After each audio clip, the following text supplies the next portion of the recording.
everyone. Welcome to the Ashley Barlow Company podcast. I'm Ashley Barlow, your host. If you are a parent, a teacher, or someone who works at a school, or you're a community member, a volunteer, or a staff member at an organization that supports people with special education plans, a coach, a tutor, or even a grandparent, you're in the right place. Sit back with an ice-cold glass of lemonade, put on your walking shoes and grab some headphones, roll down the windows and cruise. Ready, set, go. Educate, advocate, collaborate. Hi, Ellen. Hi, Ashley. So fun. It's always funny when I hit record because I'm sure everybody understands. We get on these Zooms and then we go to record and it's like, okay, be serious. Hello. Right. We haven't just been gossiping about station wagons for the past 30 minutes. Nobody knows. Station wagons. I'm fresh and bright and I'm here. That's right.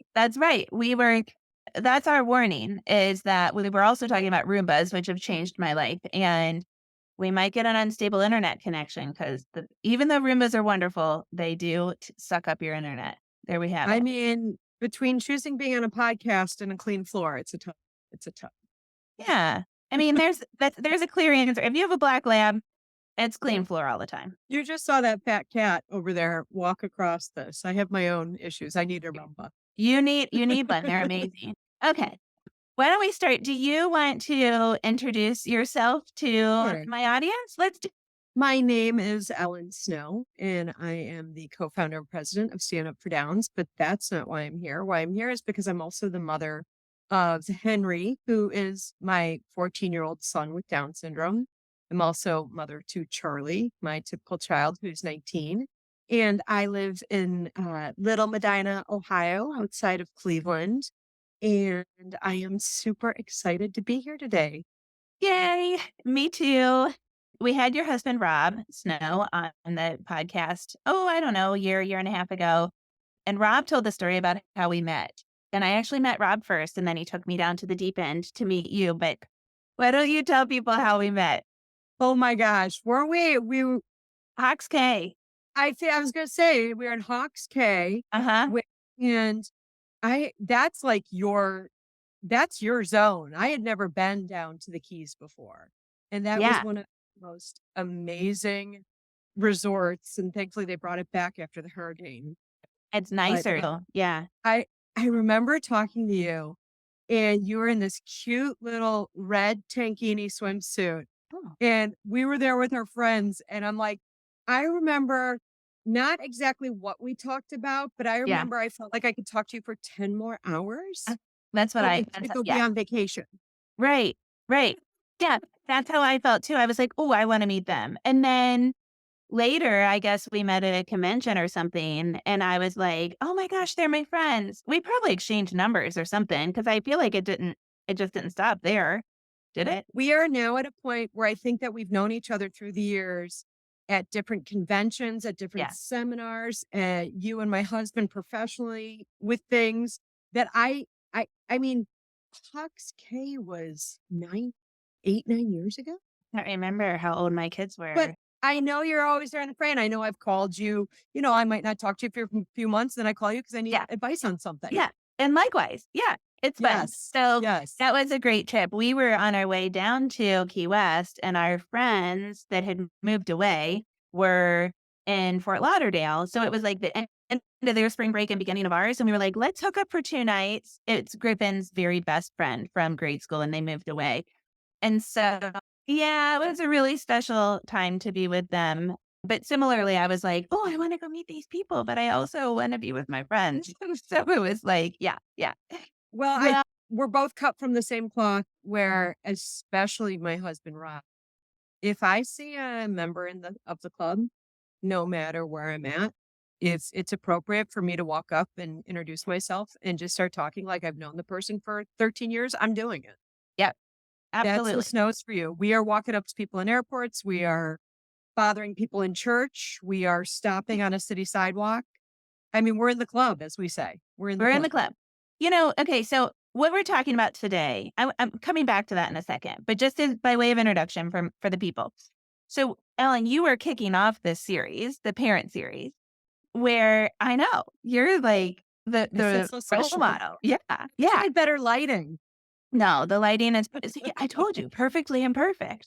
That's right. You know, Lighting. about Perfect to put shoes advice. on. Yeah, it's fine, it's fine. I told Ellen, you guys, that this morning, it was all gonna be great, and then I had, like, an emergency discipline matter. The attorney has called me twice since we've started, and Griffin went and get or Jack went and get out of Griffin's car this morning, and so, I didn't get my hair done, I have on a cardigan. It's just the way life goes sometimes. That's a basic Monday, folks. It's rainy. Welcome to the podcast.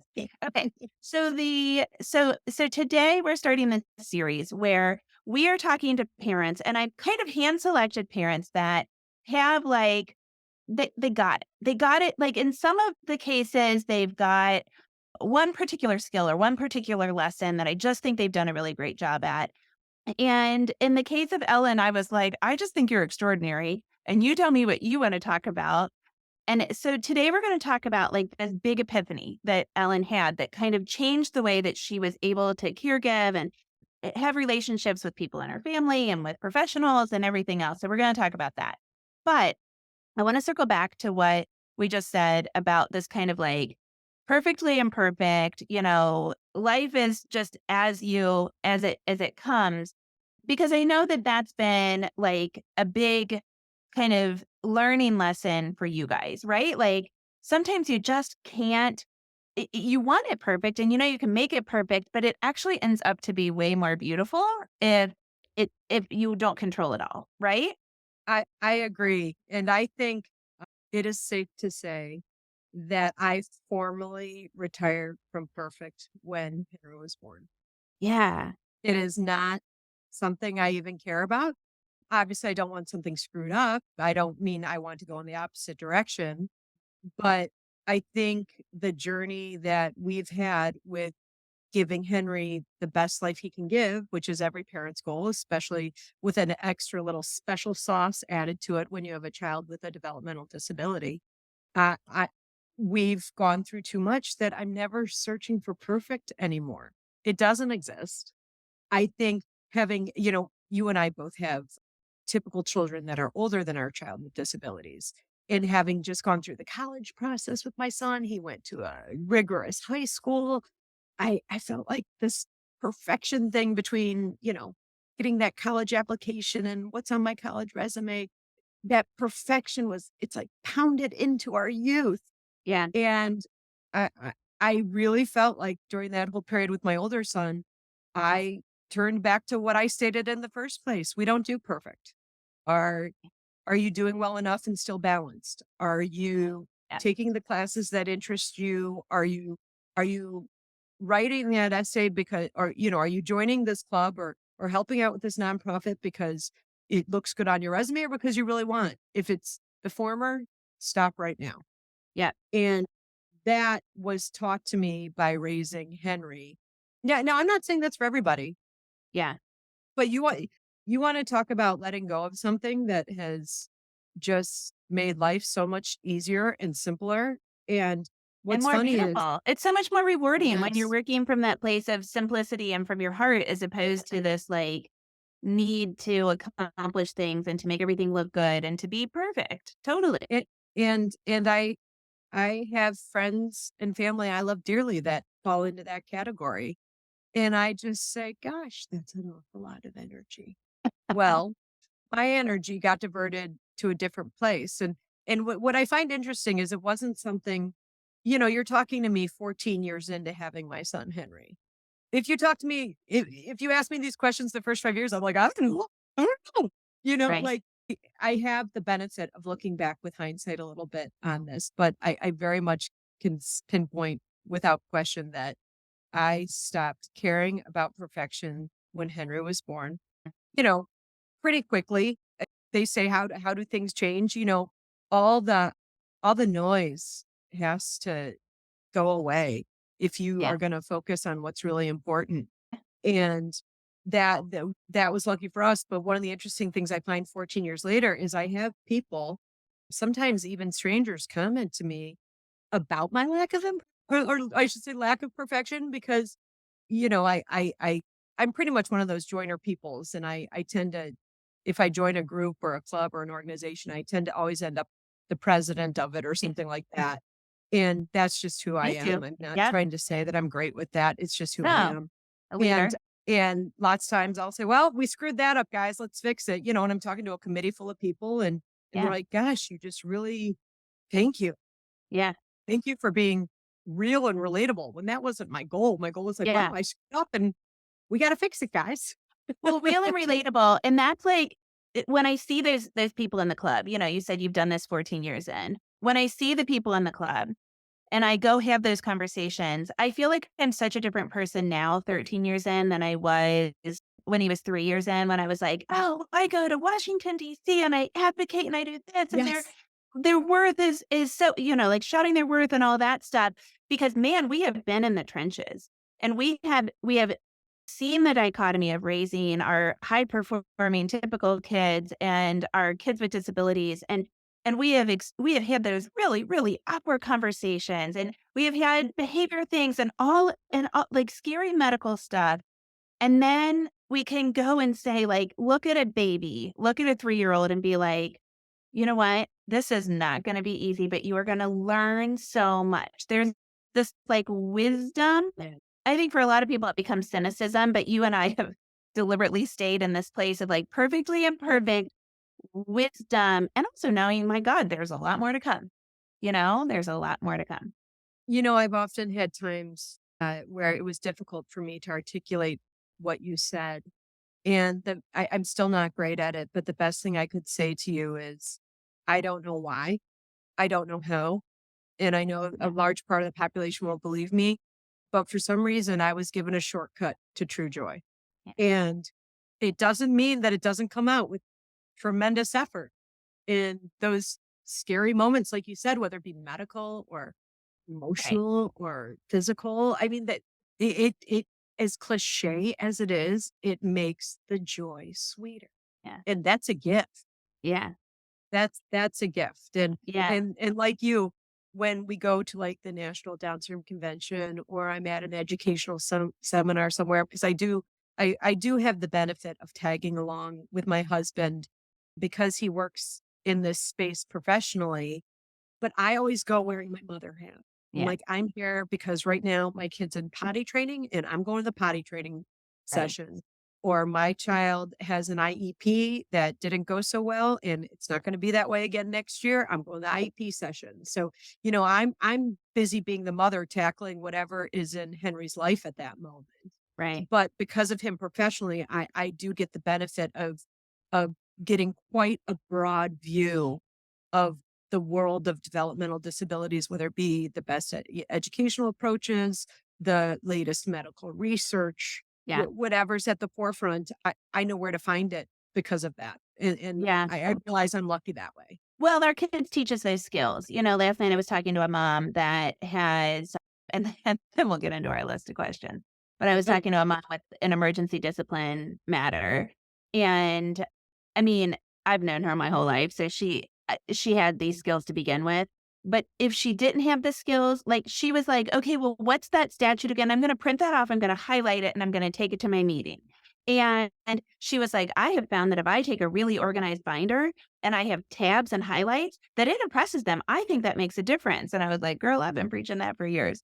And I I can, go, and I have to say, I feel like that is one of probably not the first thing we talked about, but I know for a fact you and I have had a conversation about that because I do not walk into a single meeting where concerning his education without my huge file box with a uh-huh, handle.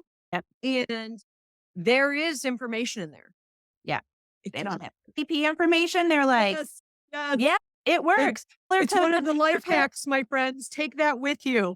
Yep, yep, Doesn't have to be anything in that box. yep, I mean, absolutely. hopefully you have a few things in that box that He you've picked right up. talks about taking he calls it his law book, but taking his book in, and then inside there's like an insert that he tells you to print off and laminate.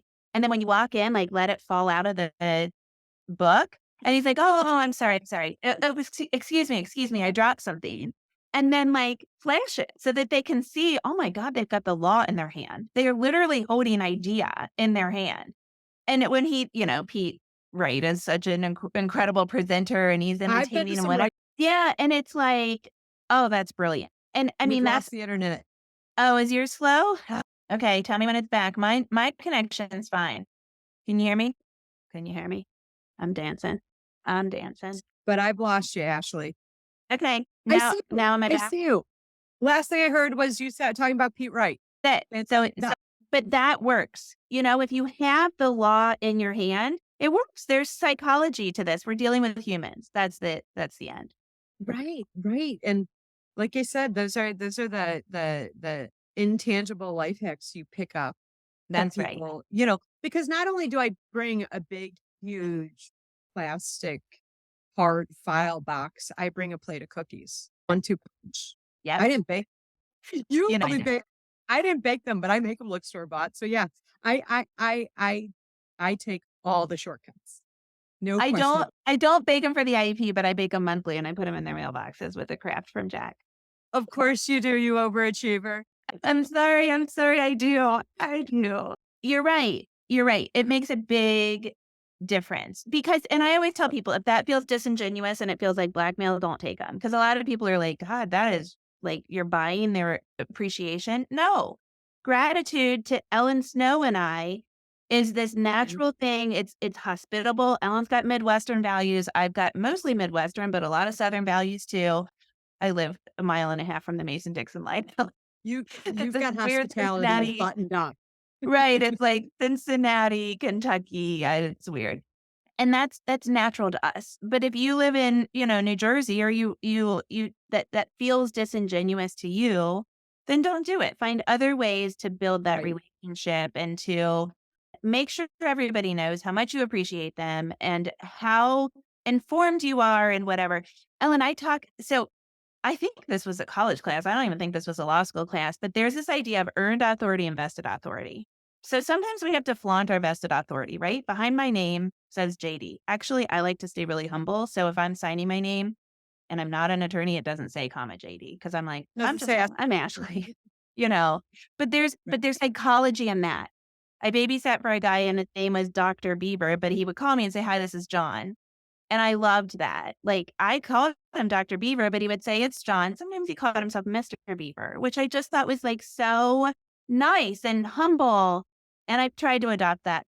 But anyway, and vested approachable. authority is our skills, our training, conferences that you've gone to, that kind of thing. Earned authority is what we're talking about. I know what I'm talking about. I know how to advocate reasonably. I know how to establish relationships. I know behavior, whatever it is, like you can come to me because I have proven to you time and time again that I know this. Right. And sometimes just knowing your kid, like we have earned authority and knowing our kid, like knowing when they need a consequence and knowing when they need a hug. Maybe Right. they just come to us for that, And the Sometimes, reason you know it is because you've screwed it up. yeah, At least I could say for me, yeah, oh, now I know. yeah, I wasn't born this yeah. divine. I had to Okay. screw up to get there. Let's back up a little bit. Right. Let's back up a little bit and just talk us through the early years as Henry's mom with diagnosis, health concerns, developmental concerns, all that stuff. I think there's a lot of relatability in there. Absolutely. Well, um, trying my hardest to give the quick version, which I'm not known for my succinct language. I go on and on and on. Although I do like to say that's kind of how I get where I need to get sometimes.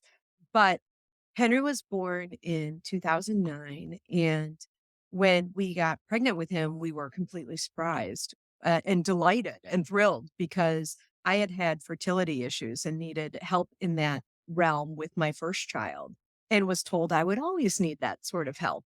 And my husband and I had recently just moved to Ohio from Chicago, where I stepped down from my job. And it was a pretty big job and had a lot of travel. And, we said, if we want, we really had to have that talk of, are we going to be these people with one child living in downtown Chicago, both traveling and working and the kids in private school and hopefully we see them? Or were we going to be more of a traditional family and want more children and slow it down a little bit? And we both pretty much knew, given my past fertility issues, that if I didn't slow it down, it was not going to help my chances of getting pregnant. And so I announced to my husband that I wanted to retire, which that's when he informed me that nobody was cashing in my 401k. This was not retirement. And that if Oh, man, you could have gotten a half really the nice. income was going to disappear, we were going to move to Ohio. Oh, okay.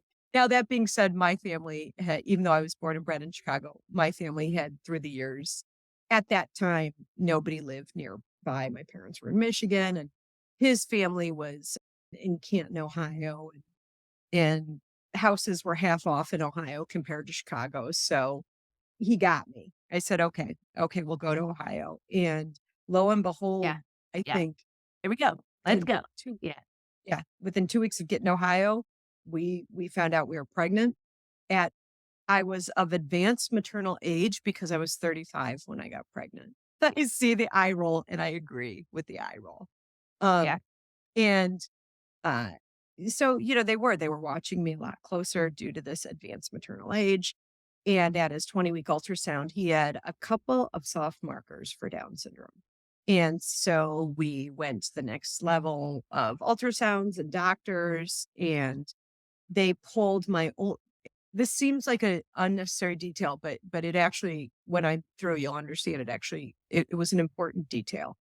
They pulled my older son's ultrasound images Oh, from 20 weeks too, and they said, let's compare your first child to the child in your womb right now.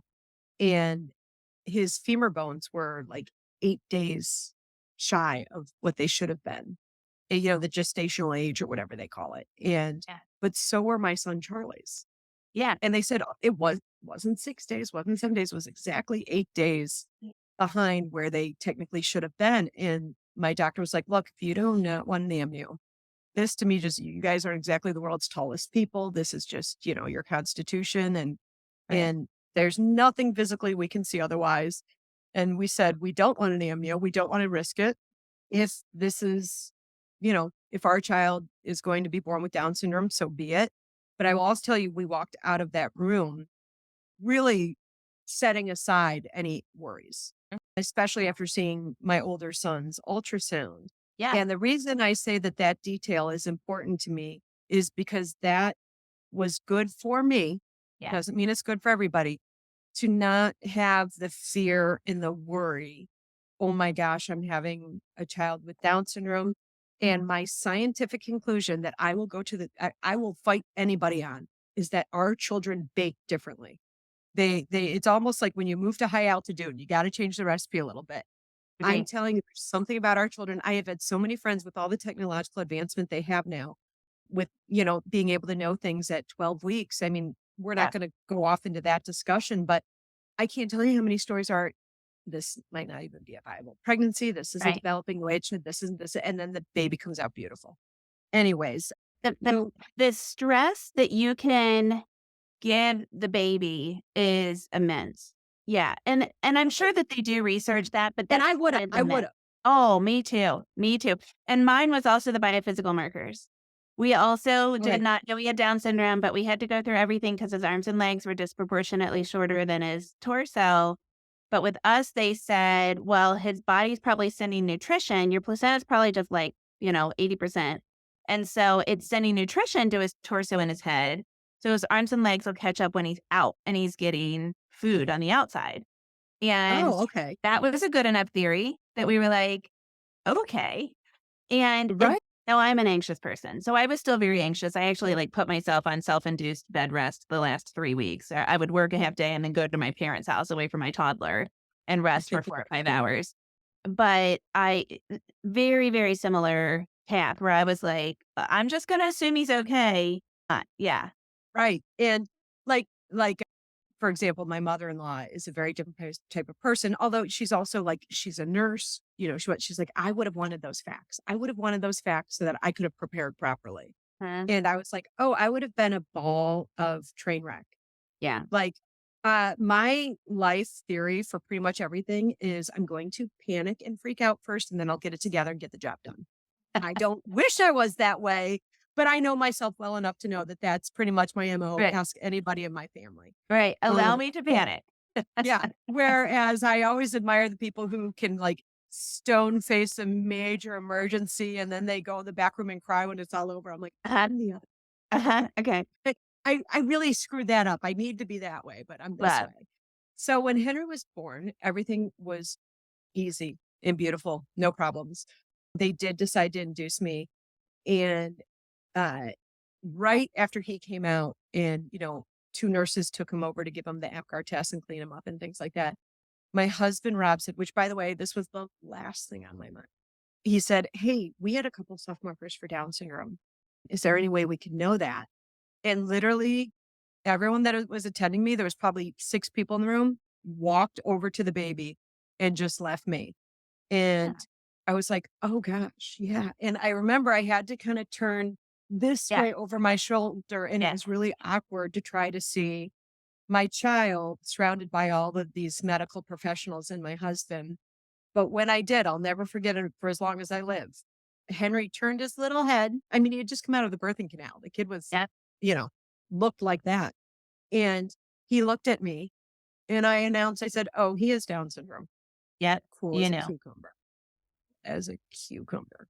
Like, Yeah. I wasn't upset. I wasn't worried. It was not my regular MO, as I mentioned earlier. Yeah. And so nobody thought he did. Not a single person in that room thought he did. Yep. Only me. And my husband's like, "You're really medicated right now. You're really exhausted." He mansplained to me why I was wrong. And I was just like, "Honey, he's got Down syndrome." And it was like almost like an out of body experience.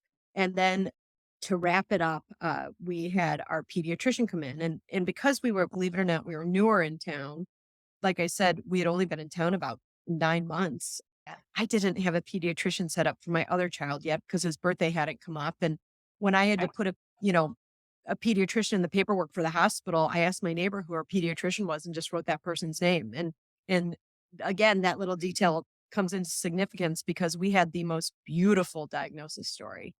Our our pediatrician came in about maybe 3 or 4 hours, not even. It's all kind of a blur after Henry was born. And I never forget, she plopped her laptop. She came into our room and plopped her laptop right on my stomach and then opened up her Tupperware of lunch and started eating. She's like, "I'm here on my lunch hour, so I've only got 35 minutes."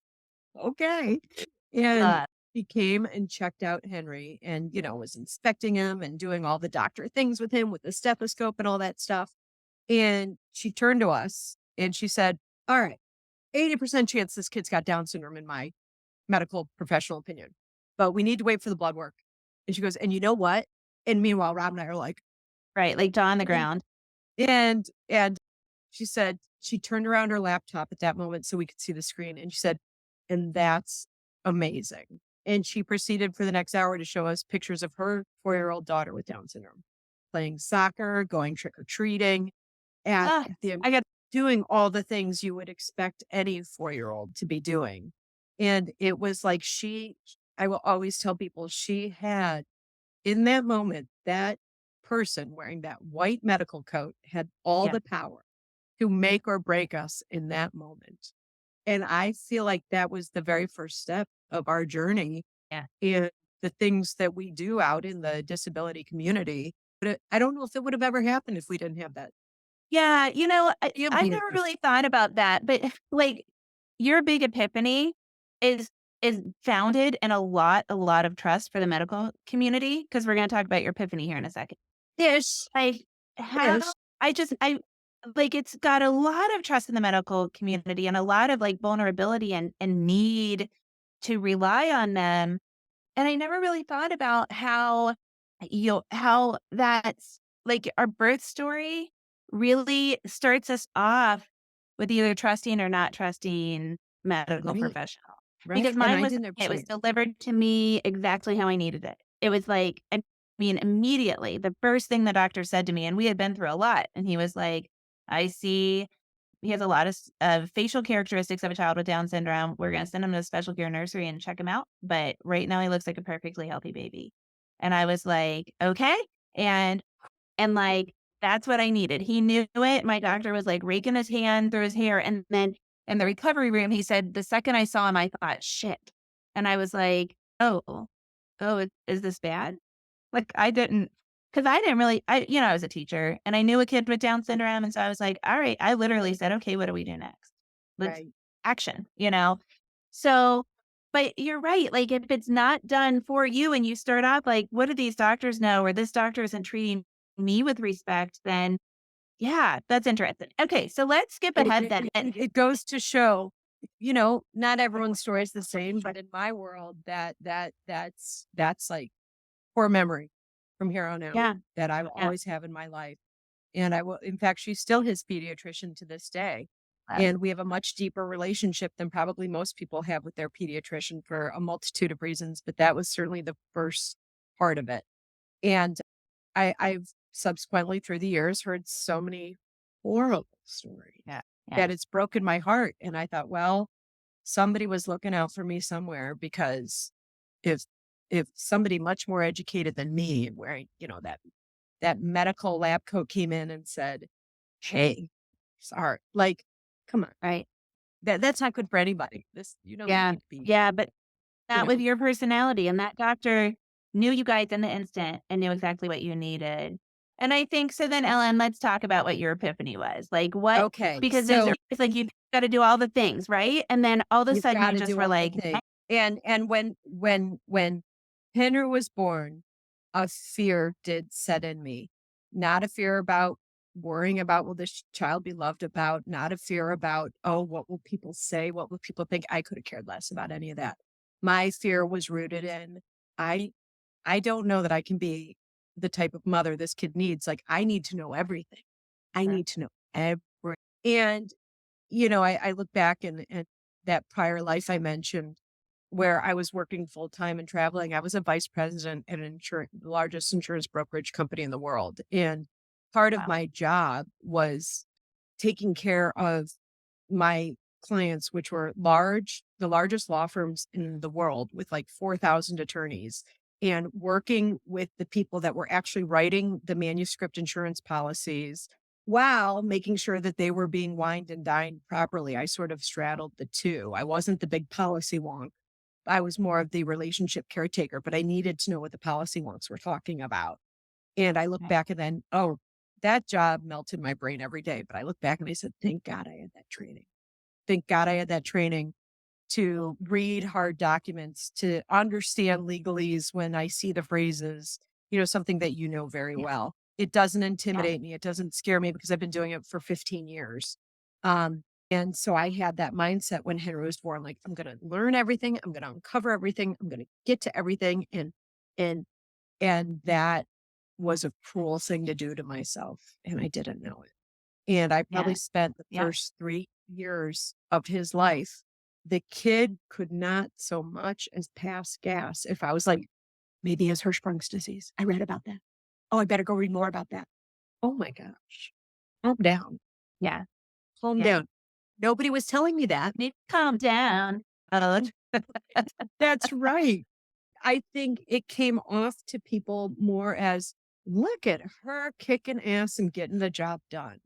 Yes, we are rewarded for that kind of anxiety. We are Yes. rewarded in America for that, and that is wrong Yes. because it makes us Yes. more anxious. Yes. Agreed, agreed. And, you know, I, um, I, you know, I would have these people that in the state of Ohio, it's called Help Me Grow with 0 to 3, our local county board of disabilities came in, and I will tell you, I was blessed with the most wonderful people. I Yeah. was blessed with the most amazing therapists, the most amazing. I guess she was my social worker. I don't know what her exact title was, but Yeah. she was this Mother Earth kind of woman. And she's like, you're going to need to know this. And then when the time comes, we'll do this. I mean, she was truly amazing. And I was actually her last case, like me and Henry, because she retired like literally the day after he turned 3. And I loved her. And she was really someone like, okay, she would come to my house to check in on Henry. And I'd be like, okay, he's 3 months old now. Tell me what I should be looking for in the next 3 to 6 months. Then give me the next 12 months because I need to do my research. And somebody told me to take him to this speech therapist for, to make sure his tongue is doing this. But then somebody I read on a blog said that you needed this sort of tongue therapy. And Oh, We're talking tongue therapy. no. Yes. Yeah. Yeah, Yeah. like, That's and what we nobody saw. knows if my child has a tongue issue, but I better know it. I better Right. know it so that Right. I can, I was this lighthouse that was constantly on seeking the storm. And I was suffering. I was exhausted. I was I was not a good I wasn't being the parent I wanted to be to my 5-year-old son. I wasn't being the wife I wanted to be to my husband because I was spent. I was done. You had so much thinking to do. So much thinking. So much thinking. Yeah. And I thought, I've been trained for this kind of work. I can do this. And I could. Yeah. And I could do it successfully, but at what cost? And I would also go to our local Down syndrome association would have these like meet moms at Starbucks night, sort of Gotta go. once a month. Gotta go. Gotta go. You Somebody gotta else is go. gonna know something. Somebody else. Yeah. Yes. And part of it was exactly that. I'd come home and my husband would be like, "So did you like what's the deal? That I heard, were there a lot of people there?" And I'm like, "Yeah, there was like these 15 moms there, and I got this one mom in a corner and her child has X, Y, and Z disease, and I better be watching for it now. And oh, I don't know if I can ever go to that again." Had nothing to do with the fact that I was actually meeting some really great parents Right. who were sharing themselves and their stories to us newbie parents. Yeah. That moment was lost on me. And when Henry was 3 years old, everything, and I mean everything changed in my parenting based on one conversation.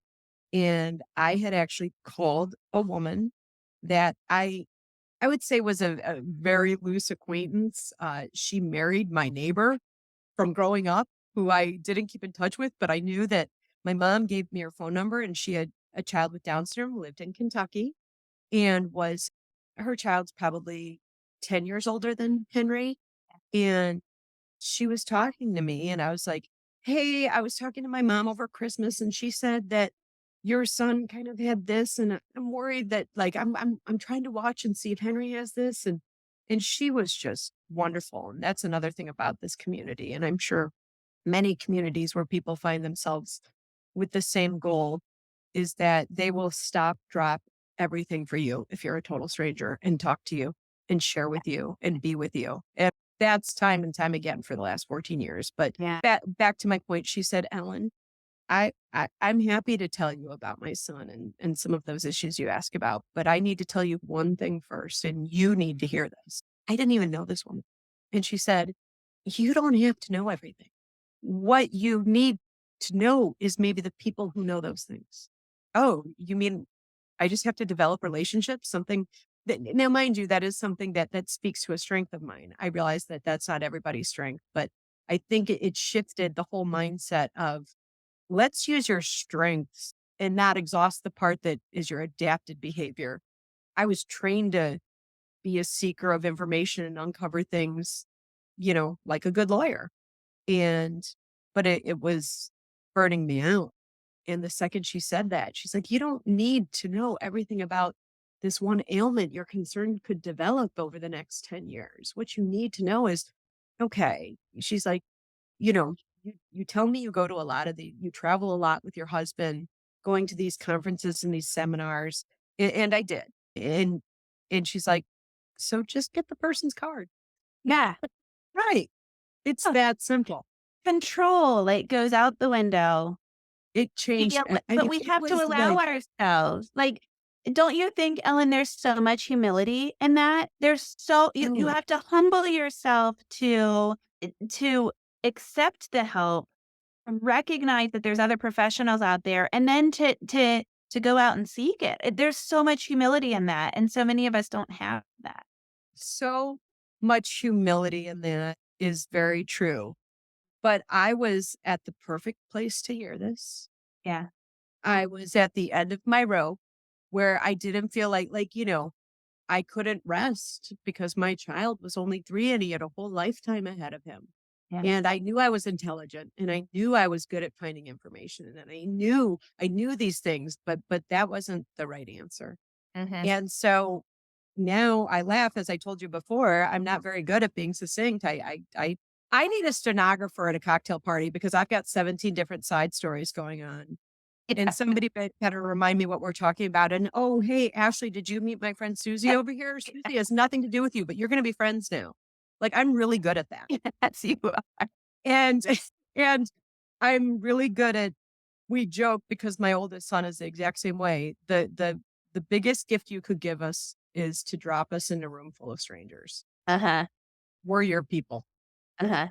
And that's often what my husband and I would do at some of these conventions where he's like, okay, I need to find someone. So if I go, give me the name, I'm going to find him. I'm going to talk to him. And I was friends with his wife drinking at the bar by the end of the night. Yeah. Yeah. Yeah. Like, I can do that. I can do that.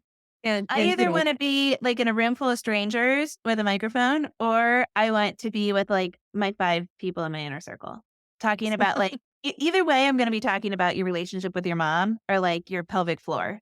Like, we're going deep and we're going deep real fast. Like you and figuratively. no, not with the pelvic floor. No, not physically. But we are going to get 75 layers into the onion right now. Yes. Small talk, great. Small talk. Now, tell me about your mom. Right. Let's analyze you. Break it down for us. I'm the same way. And Ellen, I think like we all have so much, everybody can relate to that because we feel so much pressure. Like we get them and they come with books, right? Like that's the gift to having a kid with a disability. This is what ADHD looks like. This is what a Hirschsprung's looks like. This is what learning disabilities look like. And look out for this and look out for that and whatever. And it's real easy to try to put that in the flow chart of life, but that's the whole key here. There is no flow chart of life, but there are thousands and hundreds of thousands of experts out there that can help us navigate the various stages and manifestations of all of these things. And I know you know exactly what I'm talking about when I say you can walk into an event related to Down syndrome, whether you're at a charity event or at an educational seminar, whatever it may be, and you see those newbie parents. Yeah. Oh, yeah. They got the sharpest pencil. They got their notebooks. They got their little tabs, and they're ready. Yeah. And I flock to those people. Yeah. Unsolicited, probably very unwanted.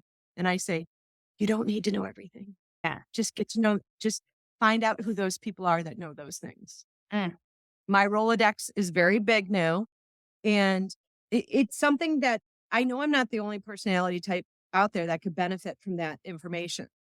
You know, it doesn't mean it works for everyone, but it meant so much to me to be like, wait a minute, I can actually go to this educational seminar and listen to the stories and not be furiously taking notes like it's the final exam of my master's degree. Yeah.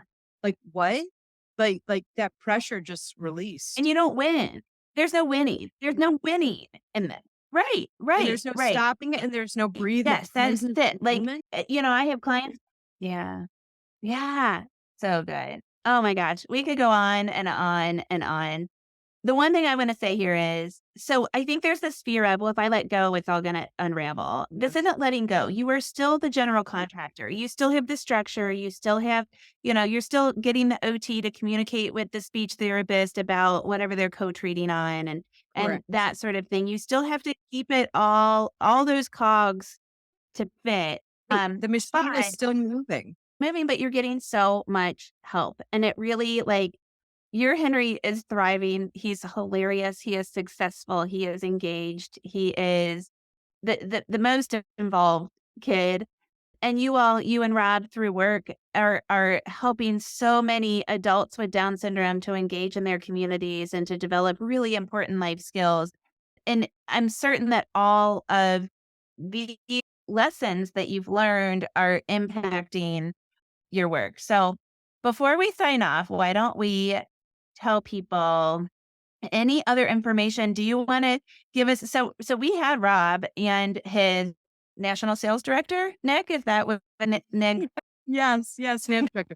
So as I mentioned before, I am the president and co-founder of something called Stand Up for Downs, which is a foundation we run. But I will say, and that's been going on since 2013. But what it has really evolved to, and probably where we put most of our focus now, is in something called the Improveneer method. And it is all over the country now. I think we're teaching 40 classes a week, whether it be over Zoom or live in person. And it is teaching improv skills to people with all developmental disabilities. And it is giving them social and workplace opportunities like never before because, you know, that repetition of working on skills, and improv is the perfect vehicle to do it. So it's kind of mixing that creative theater life with actually giving them true skills that are going to benefit them. And Yeah. so now I run the Stand Up for Downs piece, which really we still do fundraising and things like that. In fact, we're having an event coming up in mid-December where we're Nice. showcasing all of our improvineer classes at local theater here in town. And then we use 100% of the proceeds to fund scholarships for the improvineer program.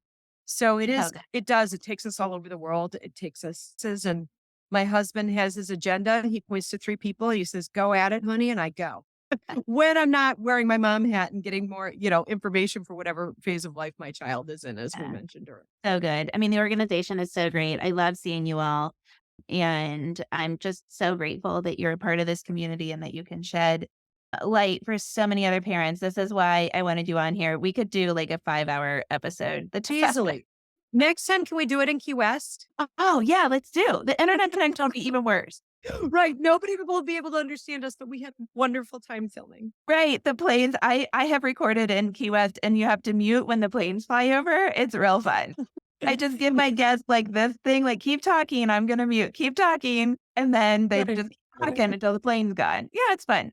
It's fun. Well, I also want to thank you for doing what you do because you are one of those people I always have in my back pocket. And, I've picked up the phone and called you before, like, hey, I might need you professionally. Tell me what that might look like. This IEP isn't going my way.